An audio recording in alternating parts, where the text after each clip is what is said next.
Good morning. I know we're coming off either high or full moon hungover. We have to talk about it. Today, Mercury moves into Scorpio and the true deep dives begin. So La Luna, she's still in Aries, okay? She is making her conjunction with Chiron, the wounded healer, the teacher of sacred scars. So, yes, we still have to feel it. We can't skip this part. Even though yesterday it was action, action, action, Mars, Mars, Mars. Today, Mercury slides in and is like, oh, feel it. I've been waiting on Mercury to slip into Scorpio. Kind of like a truth serum transit, if you will. Cosmic detective entering the underworld of our own thoughts, really. But he's not easing in softly. He's starting off in conjunct Neptune and in conjunct Uranus. Jesus. The meaning of the messages might feel a little scrambled, might feel a little distorted, but they could be like prophetic. And then the mofer's gonna square Pluto. Mic drop.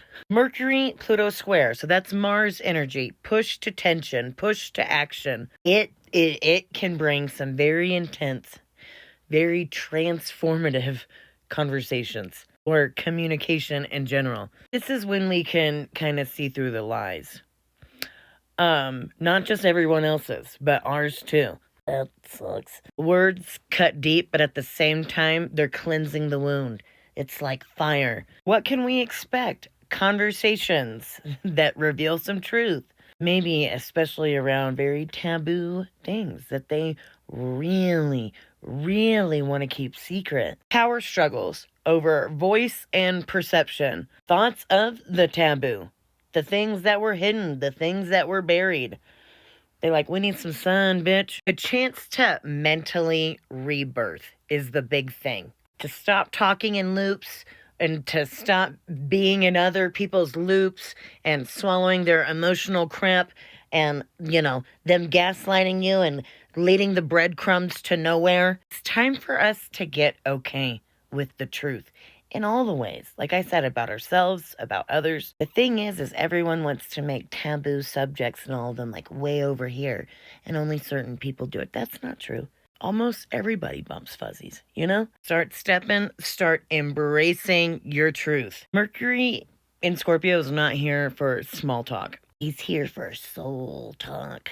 If you've been biting your tongue, okay, this is a time to unclench that jaw and reclaim your time. Speak from your gut, not from fear. Let your words be the spell that ends that scary, deathly silence. And while that's all happening, we can't forget, we might talk about her more tomorrow. Venus over there, sitting at the 22nd degree of Virgo, the royal coat of arms. She's moving into an opposition with Saturn, okay? I know everyone gets so scared when Venus is opposing Saturn. It means breakups and blah, blah, blah, blah, blah. Remember, this isn't punishment, okay? If you can't stand a Venus and Saturn break, then it wasn't that serious. Then it wasn't that committed. The people that love a Venus and Saturn transit. So the royal coat of arms, bitch. What goes on behind the scenes? She's pulling on our fertile garden. On that fertile garden, under that moon, she's pulling on it. Saturn's in retrograde. They both are in very action-y degrees. So she wants to test your garden. She wants to test what's worthy of staying in your garden. What is worth preserving in your garden? What no longer bears fruit? What is rotten? You are tending to that soil like you tend to your heart and mind. Listen, I don't always pull out weeds. I love a lot of weeds. Weeds are very medicinal. I love to do that. But for this metaphor, Venus is trying to pluck out the weeds. Got one of those vines that like choke flowers out. Venus is looking for her. She's saying, we want serious. We want commitment. What do you know about that? You're in the season of sacred pruning. Don't be afraid to cut away what can't come with you.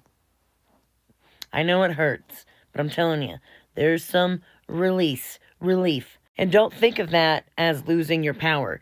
Think of it as calling your power back.